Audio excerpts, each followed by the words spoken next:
Peace FM 104.3. Utumi Take. Chama General Mr. Asima Bisai and Ukretrudo. When he says, I come on fan as Sama Yakin. Yeah.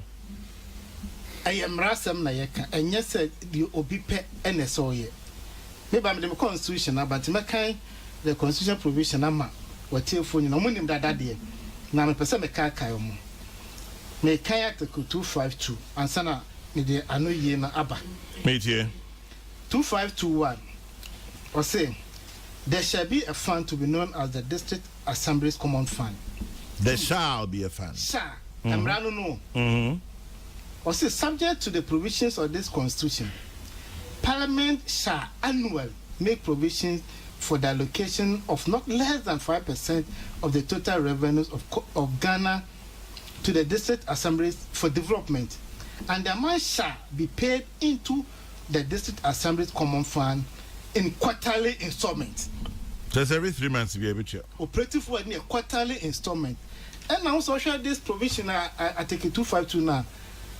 Where so you see you know sha mandatory.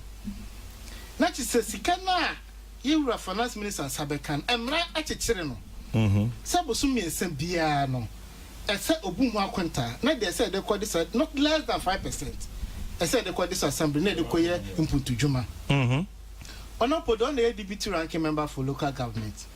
When we say last year court, a buying abakwenyi na be total revenue crop no, for oil revenue nka ho. For second bin count. Ama ya kan wasema most of months. Ama de court. Ama Supreme Court to crop no rule say oil revenue Ghana sika. Inti sika bia second bia na say they can say this assembly common fund no computation no. Eno sika na den adọsọ na assemblies no nya be dey input dwuma tema je na ye November mu second quarter aban NTI third quarter aban NTI Nan fourth quarter when you were fourth quarter second and third am I now say enim rapia mu say esa why quarter been after 3 months and sana ban atua na nam say how aban gigi ni sika and no computation until you are not able to me and then abeto actually only a conversion and yamra. It will be to me, you know, so can say, and maybe a tremono, it may be 2 months and sana continue and quite problem be no. Now we can say second quarter no and June and I and am I third quarter and September you November and Koye. Chama General, you also fish you shut up. Papa. So call ye rock consensus pa na who the we are quine and see a broco. Mino Casa bench, Mako could do cook a and once to me. And nobody is a quite much of you. Now, Ufi and the Bisu is some I don't fear qua. Car no echo this I know how be and I was safe we can. Now, one night, I shall care for science so by son of what to account to so. It is a debut now, bow now could draw on us a chama general, can't be no out before aqua, and the winner go over. A double chrome air contact coin. I'm not contractor, some contract in the view Canada. A bicy all year audit 3 years in me, chama general. Ever seen a quano contract to be a maso. A double chrome, a buckle jammer, out to be diacon. I will host some parents at Chamajan Casape Bridge. Still, but that bridge, no. Only make a constituency. Only will be in a bush here. Still, bridge in a broken, a cack 70 faso. Almost 4 months in a buy high. It is like a buying point, yes, he can't quite like a assembly in his car. Say, commit to my high grade, a bit of copy, so my boy. I open one city depot this assembly on Sanka. And Ram look as I'm constituency could before I won't.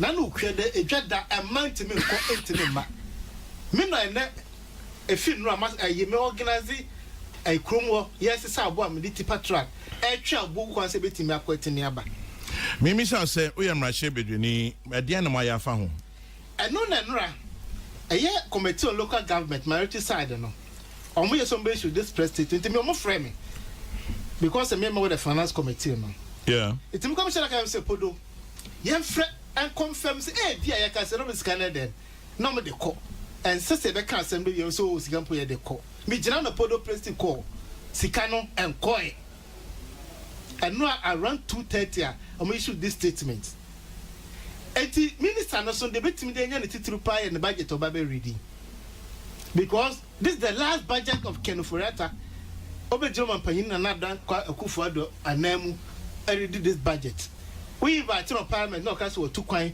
or ya de for when minister ba untimi kwa chechere no ba bia but say be the review baba review ne dia our laws no obeto be issue statement so baba request for additional fund and be obeba now o here sika in July no obeto issue statement because election year no or also share be an deficit and how to manage resources no obi call ma hobia no beyond the asem fufuro it's when you get to that bridge we will cross it but someone him say numbers game no M1 intimi shut down block it but mbetimi I all the noise as they say the minority will have its say and the majority's way but our participation is very important to him our participation because appropriation be passing way nyina no na betena ho obafio na half empty na so wanka sa no will conscience be settle right say na settle right and na chama genesis ke kan wasem na nya bosa na akwakobo tax revenue sika aban no wagege eti asembisa ne se ogege sika no de yeden okufa nipa 125 ministers any deputy etu omuka na kan wasa wanti no it will recurrent expenditure na by agege sika no etu adwumafo ka wie ene bosa bebrebe obo no otu interest on loans no wie a sika na sa ni problem nyina no eti etu omufu no mutie ya enka sa how we den nke nim chama jena mami fa de binche enura ele jere fo hia revenue akasa pa se aban and if you say ka banye sika na nkometim di bia etucha no ka because enemy says to doso name de sense to doso de nanka what's the target amount 2019 also gi sika by 33 billion there say ka say otimi gi sika no abra 2014 up to 2016 na overall revenue growth around 25% no chama jena me no ka say and I'm 19% Muslim you have the men when na Muslim nim dia we see nyina wo mo aye den na ban na mo so ye incompetent it me 24% per annum na mo ye 19%. There's a revenue shortfall of about 3 billion Ghana cedis. Here comes in Nako, only in about 10,000 eco revenue Ghana. Na chama general, so for be juma o measure productivity. Say private sector o measure productivity against profitability or you break even. Nti about 10,000 now dem go jerry no. I'm also for so we or job for the boys. And Patrol back to district assemblies common fund. Sika sebe na chama general make am once me revenue and I make am once me because na and then this 24%. About where 19% on timi gi sika kroma say.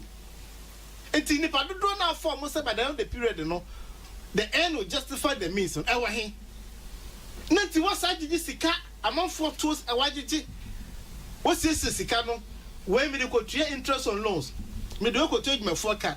They say this assembly common fund na and so aso ntua second quarter nkoye third quarter nkoye this assembly wa coordinating director so mo nyina dwane for office mo kwahin na je no oto e den nkrata no hwe animu upe sika koto pen kro nye sika onye sika ma no one chance according to cross said we took just travel expenses ko promote me nye sika anye so they are sitting idle no man na yebu no yebu o man abu akwesi sen chama general from nyo so ko mpatam pa na nsu ma mi ko bi samre could you can inti scan mai ona na the party wa bem chama general ma mi fa nwie rie eti ye catch up and say oto onim na assembly po de enko na MPs de na kwa kan wa assembly de assembly de no po enkoye MPs de po de enko de ye me council but because be a MPs de po de mo de say o ye me he MPs de on average about 50,000 Ghana cedis nya ho asem ne yeka